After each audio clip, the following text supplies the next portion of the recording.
This is a store-bought avocado. This is a homegrown avocado.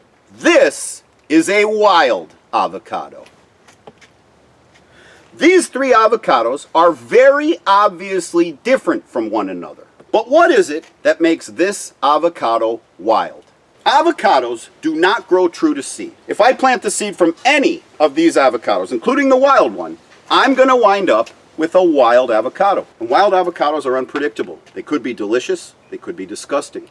They could give me trees that give me lots of fruit every year. They could give me trees that only give me a few fruit every year. They're wild. Now this store-bought avocado I showed you, this is a Hass avocado, and there are 4 billion of these consumed every year in North America. Well, how the heck do we produce 4 billion of these if we can't grow them from seed?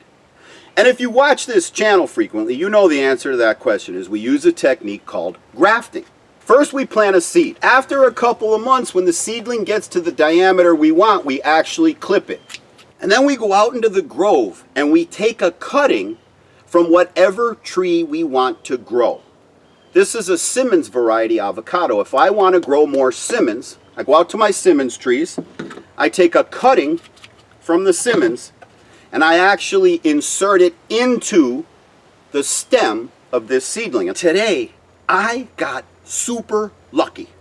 Because when I went to Publix, to our local supermarket, to buy this Hass avocado to use in this video, I happened to find a Fuerte avocado. Look, I bought this guy too.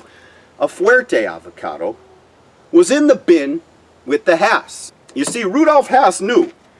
He knew that when you planted a seedling in dirt that it was going to grow up and it was just going to give you a wild avocado.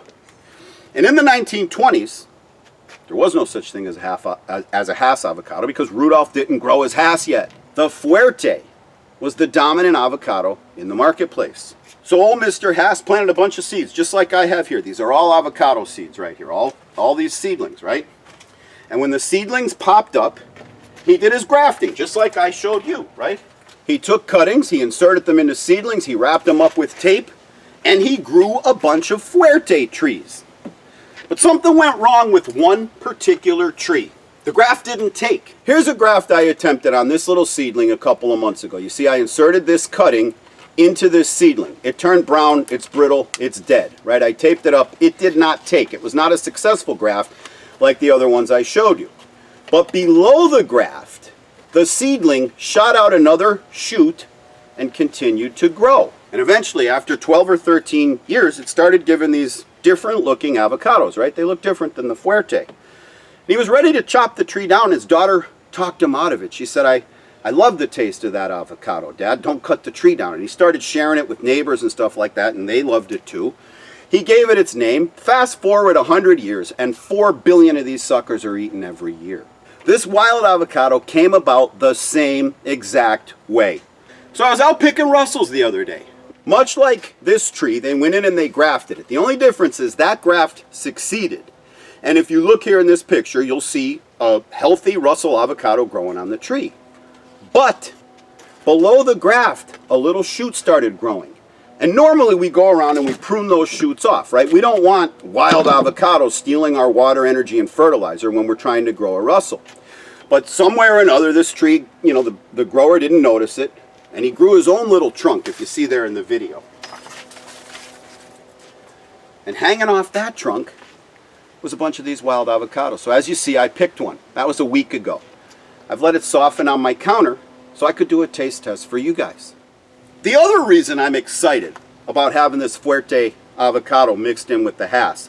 In fact, I hit the tropical fruit lottery today because I found this Fuerte in with the Hass. So I knew I was going to be able to use it to teach you guys some stuff about avocados. Then I turned around and saw they had dragon fruit at the local grocery store. Normally I got to buy this at like a specialty store or a farmer's market or something like this. Dragon fruit is absolutely delicious. I need to be quiet, I need to watch because dragons love these things. So I bought a couple of dragon fruit. Then I went across the parking lot to Starbucks to get an iced tea, and the barista handed me a bag of these delicious Key West mamey. Okay, dragon fruit mamey, but what's the big deal about finding a Fuerte in amongst the Hass? Well, it's a big deal to me because it helps me illustrate the unique flowering behavior of avocados. You see, avocados have two flowering types, flowering type A and flowering type B. Hass happens to be a flowering type A. Fuerte happens to be a flowering type B. Avocado trees have flowers that are both female and male. They open as female one day and close and reopen as male the next, or they open as male one day and close and reopen as female the next. And it is switched between the A's and the B's. So when the Hass avocados, the A's, are female, the Fuerte avocado, the type B avocados flowers, are male. They're producing pollen. And the Hass avocado flowers are receptive to pollen. So Hass avocado farmers plant a Fuerte tree every 5th or 6th tree in the row. Avocados are capable of self-pollination. Sometimes that flower opens as female and closes and reopens as male the next day, but some of the female organs are still present. Maybe there was wind damage to the tree, or maybe the flower just didn't close quite right. So the flower will be open as male with pollen, but there will be exposed female organs that are receptive to pollen. The wind blows, that pollen shakes off the male organs onto the female organs, and the flower self-pollinates. The problem is, that doesn't do a lot of pollination. That doesn't give us a lot of fruit. So to me, as an avocado farmer, I thought it was really cool that one of the pollinator fruit wound up in the batch with the Hass. So not only did this Fuerte allow me to tell you the story of how the Hass avocado came to be, but it also ties into this wild avocado. Because the first time Rudolf Hass's tree grew this strange looking avocado, as far as they were concerned, it was as wild as this one. So am I about to bite into the next Hass avocado variety? Am I about to bite into a piece of fruit that 100 years from now will be known as the sleepy lizard avocado, and people will be eating 4 billion of these things a year? Well, there's only one way to find out. Let's cut into this sucker. First, let me open up the Hass. This is the one, if you haven't opened one of these, your waiter at the Mexican restaurant certainly had when they made the guacamole right next to your table, right? So this is what you're used to, that sort of pale green color and that teeny tiny little seed inside of it. Now, let's cut into this Fuerte and see what it looks like. Look at the tiny little seed that guy has compared to this Hass. The flesh color is about the same, but the seed is very, very different, right? And speaking of seeds, let's take a look at what's inside this Catalina. Look at that whopper of a seed. Again, here's the Hass, that's what you're used to. Here's the Fuerte. The seed's even smaller, like a little pit, right? Look at the size of the pit that's inside these Catalina avocados. So where was I? We have our Fuerte, our Hass, our Simmons, our Catalina, our Russell. I gave you a little bit of the history of each.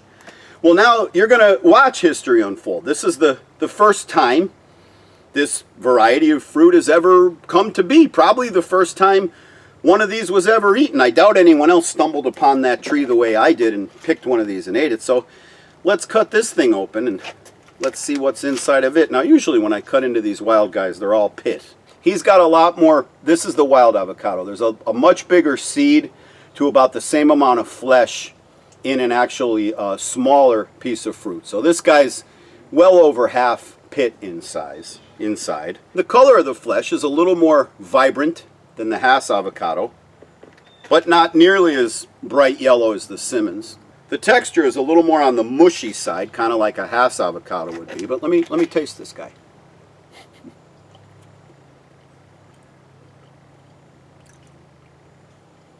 Okay. Yeah. I wish I brought a soda with me. That is, oh God, that's yucky. That's, you know what, in fact, I gotta go get a drink. I'll be right back. Yuck. I think my kid bought this, I think it's like cherry Pepsi, or I don't know what yeah, cherry Pepsi. Oh, I should have had that with me. This had a very, I don't know, it's certain, it's safe to say that we did not discover the sleepy lizard variety avocado today. I need to take another sip of this Pepsi. I'm not even kidding you. That was nasty. I got to take a little bite of this Hass just to get that nastiness out of my palate. And, you know, oh man, God, it's so good already. What a difference. Oh, that's good. Hopefully you see the reason why I was so excited to find this Fuerte in among the Hass today. Because it allowed me to tell the story of how the Hass avocado was originally a wild avocado. How the Hass avocado was the wild result of a failed Fuerte graft. We also got to talk about flowering types A and B and how they pollinate each other. And we were able to then use that knowledge to talk about other varieties such as the Russell, the Catalina, and the Simmons, and give you a little bit of their history. So now me as a commercial grower, what I'll do with all these seeds, I got about 65 avocado seeds going over here and about 45 mangoes. I've even got some little mango seedlings coming up. I'll graft onto all these. I'm going to grow more Simmons.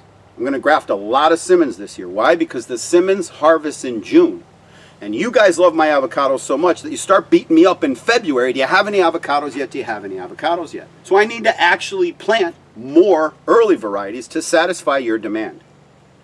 And if you're one of those people who buy Sleepy Lizard avocados, you already know this. But if you're one of the 90% of viewers who are new to my videos and you would like to try some of these other variety avocados, go to guacfarm.com.